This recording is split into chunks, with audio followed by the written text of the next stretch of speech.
Now, about the growth of Muslims in America.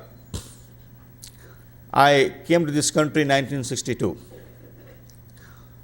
I landed in New York and I took Greyhound bus, came straight to Iowa City. And I lived in Iowa City for 5 years, and I took my master's degree from here. And I went to Chicago, and I did a PhD over there.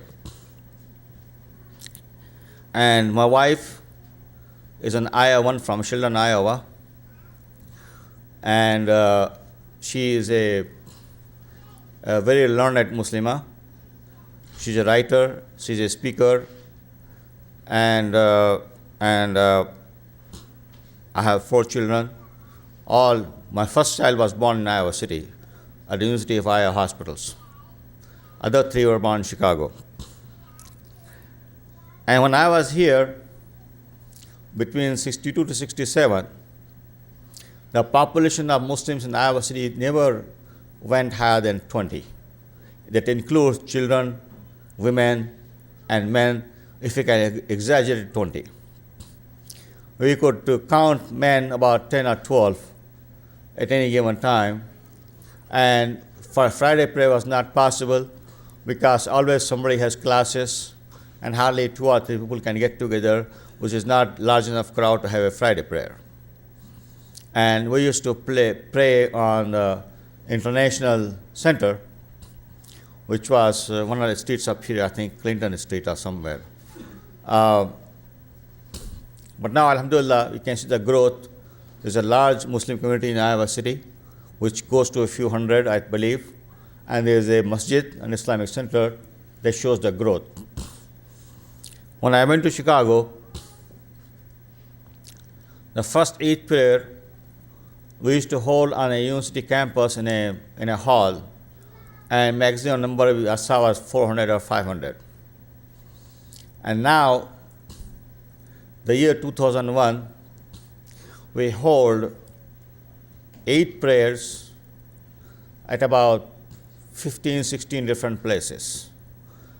And the largest crowds are anywhere from 20,000, 10,000, 5,000, and the smallest Eid prayer is held about 2,000 or 3,000 people.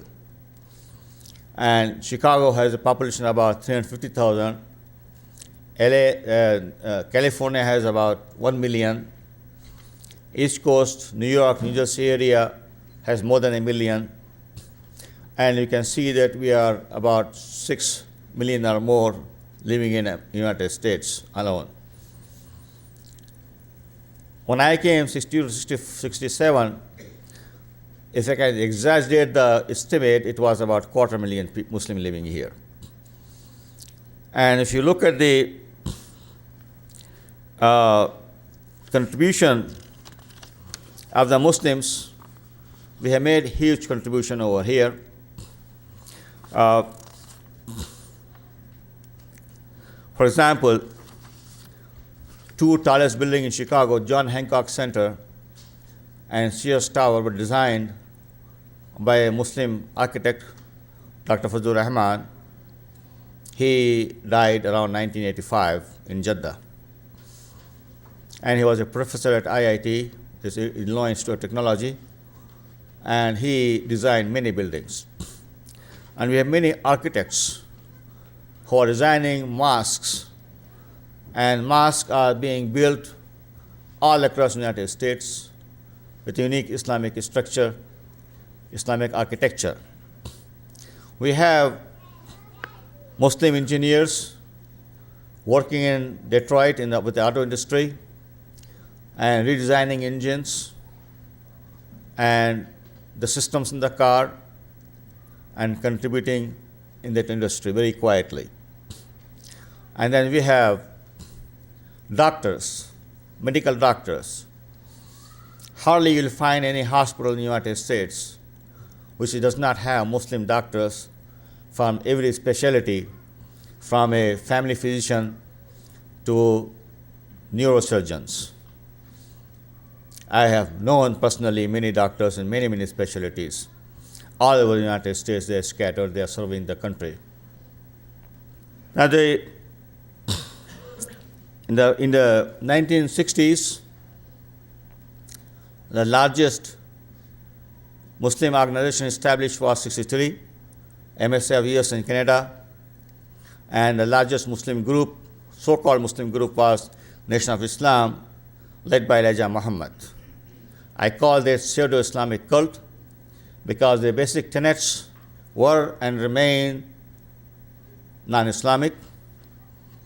But the first major Islamic organization was MSA of US in Canada, which gave rise to many other professional organizations like AMSS and others.